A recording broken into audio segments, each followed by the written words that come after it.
he's so powerful though, it hasn't been much of a problem. Now, to be fair, he's really played no one that could give him any problems. I mean, maybe 91 on Washington was about the only guy they played this season. I think that is any pro defensive lineman inside. I think in the Pac-12, there's just not a lot of those guys.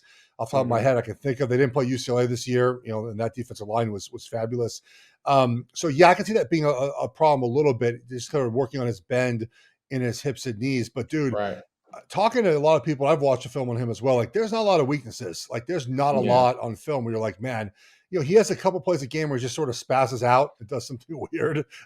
But other than that, like, I think that your point about playing a little bit upright, but I can look at a guy like Creed Humphrey on the Chiefs. He's sort of the same build, big barrel chest. Creed's a little taller. He's 6'5", I think he is. Mhm.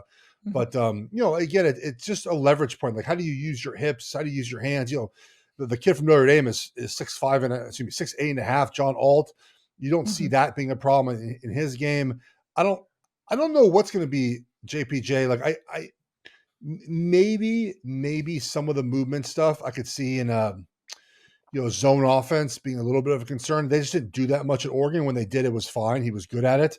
As being maybe a weakness. I don't know if a zone teams feels like they want to draft him, one of those outside zone Shanahan teams. But he also played guard too. Like, I think that's a big plus for him.